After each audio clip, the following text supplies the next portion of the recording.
गरमागरम अशी टम्म फुगलेली पुरी आणि त्यासोबत अशी बटाट्याची मस्त भाजी.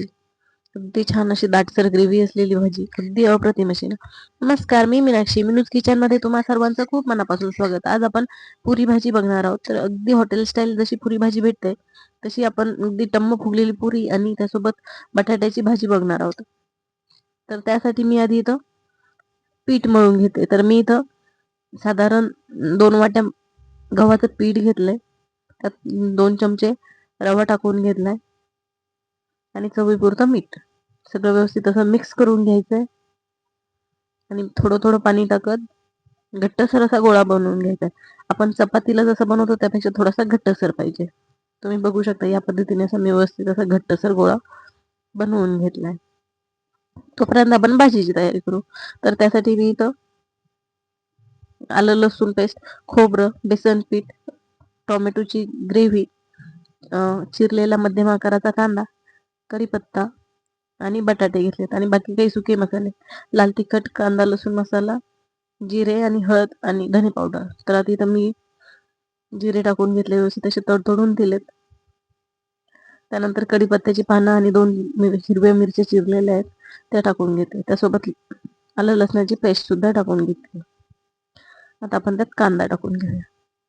कांदा सुद्धा व्यवस्थित असा गुलाबीसर रंगावर परतवून घ्यायचा आहे.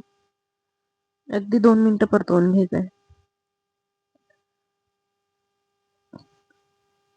तर तुम्ही बघू शकता इथं कांदा परतत आलाय. तर आपण आता त्यात टोमॅटोची ग्रेव्ही टाकून घेऊया. अगदी मध्यम आकाराचे 2 लाल टोमॅटो मी व्यवस्थित स्वच्छ धुवून मिक्सरला फिरवून घेतलेले आहेत. आता हे सगळं मिक्स करून घ्यायचंय आणि व्यवस्थित तेल सुटेपर्यंत परतवून घ्यायचंय. तर त्यात आता बेसन पीठ जे आहे ते कच्चच घेतलेलं आहे 2 चमचे. साधारण घट्टसरपणा येण्यासाठी नाही मी बेसन पिठाचा वापर केलेला आहे. ते व्यवस्थित असं तेलावर परतवून घ्यायचं म्हणजे त्याचा जो कच्चा सुवास असतो ना तो निघून जातो. तर असं तेल सुटायला लागलं की इथं मीठ टाकलं चवीपुरतं. व्यवस्थित असं मिक्स करून घ्यायचं. तर आता आपण त्यात तेल सुटल्यानंतर मसाले टाकून घेऊया. अगदी घरचेच मसाले, कांदा लसूण मसाला, लाल तिखट, हळद आणि धने पावडर. तर तुम्ही तुमच्या आवडीनुसार कमी जास्त करू शकता. तर या पद्धतीने अगदी व्यवस्थित असे मिक्स करून घ्यायचंय आणि आता त्यात ते उकडलेले बटाटे असे मॅश करून टाकायचे.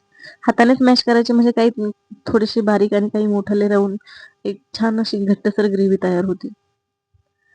तुम्ही जर चाकूने चिरले तर ते मोठाले भाग होतील. तर ती ग्रेव्ही अशी दाटसर होणार नाही. तर त्यात साधारण मी इथं 1 वाटी पाणी टाकून घेतलंय. तुम्हाला किती हवी त्यानुसार तुम्ही बनवू शकता. मी तर 3 व्यक्तींसाठी बनवली. तर तुम्ही बघू शकता अगदी व्यवस्थित अशी दिसते. तर आता मी त्यात थोडीशी कोथिंबीर टाकून घेते आणि थोडीशी कसुरी मेथी. कसुरी मेथीने एक छान अशी चव येते. तुम्ही कसुरी मेथी यात नक्की टाकून बघा. अगदी छान अशी अप्रतिम अशी चव येते. तर तोपर्यंत पीठ सुद्धा इथं व्यवस्थित असं भिजलंय. तर ते व्यवस्थित असं एकदम मळून घेऊन त्याचे छान असे गोल गोल छोटे छोटे लिंबा एवढे आकाराचे गोळे तयार करून घ्यायचे. तर इथं असे मी लाटून घेते आता ते. अगदी व्यवस्थित तोपर्यंत मी तेल सुद्धा तापायला ठेवलेलं आहे. अगदी व्यवस्थित असे गोल गोल पुऱ्या या जाडीच्या लाटून घ्यायच्यात. तर तेल तापलेले तर त्यात असे सोडून घ्यायच्यात.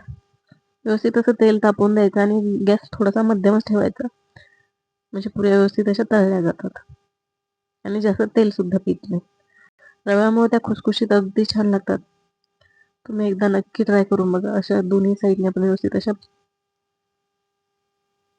तळून घेऊया.